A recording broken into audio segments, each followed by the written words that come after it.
ताहिर सिंधु साहब, ये बताइएगा कि ये हम जो देख रहे हैं स्मॉग, ये बढ़ते बढ़ते जो है वो अब मामला पहले ये होता था 10-15 दिन का, अब ये मामला महीनों तक जो है वो चला गया है।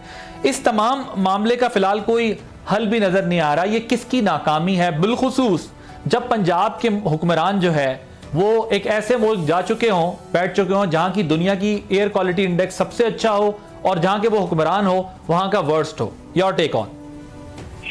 जी बहुत शुक्रिया। ये एक कुदरती तौर पे हालात है, इसमें किसी को उसको आदिल अब्बासी साहब सियासत के साथ जोड़ना मेरी जाती राय है। विदाउट मोस्ट रिस्पेक्ट आपके और आपके दूसरे मेहमान मेरे भाई हैं मोहम्मद साहब, इसको नहीं जोड़ना चाहिए कभी भी ना। हम ये तो नहीं कहते, पर बहुत सारे लोग ऐसे, मरीम साहब ठीक नहीं थी, वो इसलिए बाहर गई हैं, और बाकी प्राइम मिनिस्टर साहब जो है वो मतलब इसलिए बाहर गए हैं, बाकू में भी और दूसरे भी, क्लाइमेट चेंज पे और दूसरे बातों पे हवाला जो भी है सारा कुछ हो रहा है। आपको पता है वर्ल्ड पूरा क्लाइमेट चेंज पे आ चुका है, और इस हवाले से मरियम साहिबा की अगर हम मान लें कि तबीयत ठीक नहीं थी कि उनको जो है वो जाना पड़ा, लेकिन उनके साथ जो वजीर माहौलियात हैं उनको भी जाना पड़ा, सेक्रेटरी पंजाब उनको भी जाना पड़ा।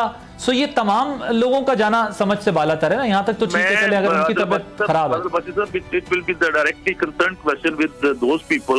मैं चीफ मिनिस्टर की हद तक जवाब दे सकता हूँ, लेकिन बाकी वो क्यों गए हैं या वहाँ पे whatever there is a concern और something else, I do not know, क्योंकि right now you know I am senator of Pakistan.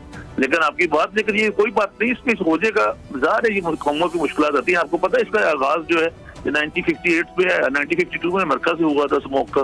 तो ये जरूरी तो नहीं है ना, मतलब ये किसी एक शोबे पे और किसी एक, और इसमें बहुत सारी एलिमेंट्स है, बहुत सारी वजूहात है। आप देखिए यहाँ पे आप धुआं छोड़ती गाड़ियां होती हैं, फिर मतलब रक्शे ठीक नहीं होते।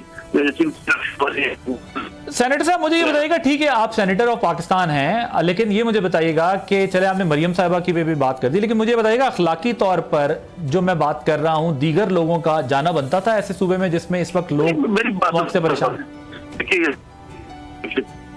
बारिश की माने जाते हैं, उसमें बात की जा रही है। मुझे नहीं पता जाती तौर पे कि वहाँ पे क्या कोई इस देयर एनी कॉन्फ्रेंस और इस देयर एनी कोई मतलब ऑलरेडी पहले की कमिटमेंट है, लेकिन ऐसी बात को नहीं यहाँ पे। अगर आप और इस तरफ से सब, मैं इसको सियासत में नहीं लेके जाना चाहता जी, बिल्कुल नहीं किसी सूरत में। वरना यहाँ पे तो लोगों के अजीज मर जाते हैं, उनके वो नहीं मर जाते, उसके जनाजे पे को नहीं किया था। 14 में एक जिंदा लाश के इंतजार करते रही अपना कोयटा में, हजारा कम्युनिटी के लोग वहां पे को नहीं जाता कोई भी। तो ये ऐसी बात को नहीं है ना, मैं किसी को ताना देना चाहता। सब्सक्राइब करें और बेल दबाएं ताकि कोई खबर रह न जाए।